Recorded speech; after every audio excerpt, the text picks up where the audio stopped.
Welcome to The Explainer. Today, we're going to dive into a pretty radical way of looking at healing and reality, all coming from the work of speaker Rodney Josephson.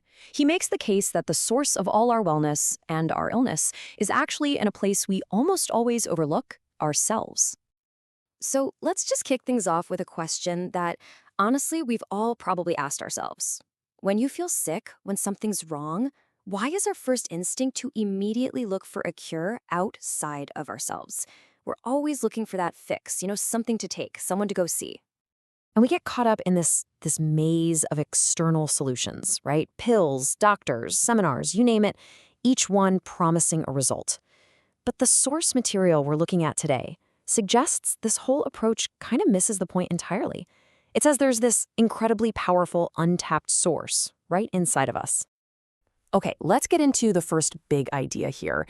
And this one really reframes how we even think about illness just by looking at the actual words we use.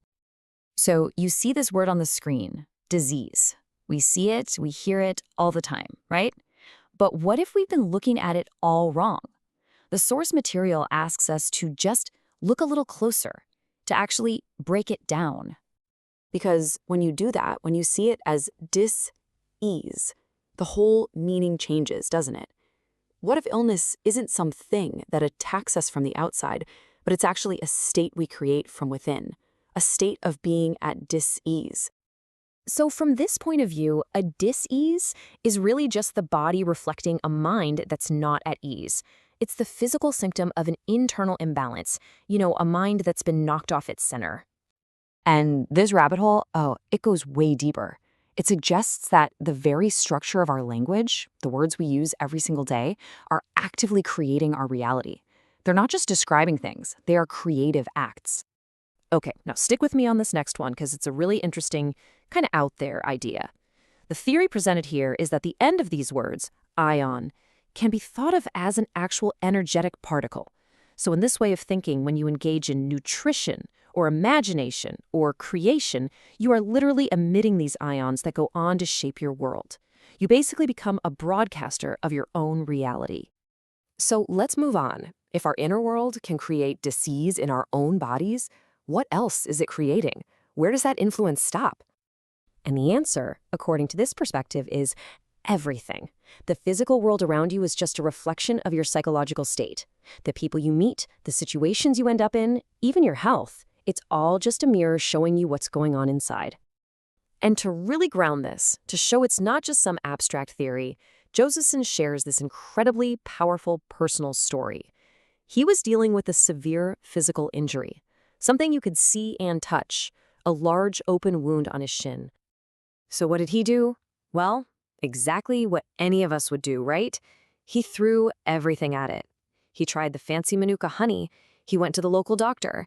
He got tangled up in the hospital system and even signed up for a skin graft operation. He was doing everything he could to find the fix out there. But after all of that, he had this huge realization. The physical wound, that was just the symptom. The real battle, the thing that was actually causing it in the first place, was the mental one he was fighting inside. The outer world was just reflecting his inner state. So think about what that means. If the problem starts from within, then the solution must be within too. And that changes everything. It flips the whole power dynamic on its head. Which brings us right to the core takeaway of this whole philosophy. It's not a practitioner in a white coat or a pill in a bottle. The ultimate authority to heal yourself lies with you. Plain and simple. You are the doctor. And that's not just some nice-sounding phrase. Think about the word doctor as a verb. What does it mean? It means to modify, to change something. You have the inherent power to doctor the script of your own life, to change your story from one of dis-ease back to one of ease.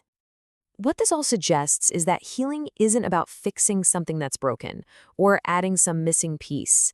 It's about remembering that you are already whole, perfect, and complete. The idea is that's your natural state. You've just forgotten. So it all really boils down to this one powerful idea. Seek within, for the world is without. Stop searching out there for the answers, for the validation, for the healing, because the entire world you experience is just a projection of what's already inside of you. The answers have been there all along. And that's where this leaves us. If your life is a movie, you're not just an actor reading someone else's lines. You're the writer. You're the director. You are the whole creative force behind it. So the only question that really matters is the one on your screen. What scene will you create next?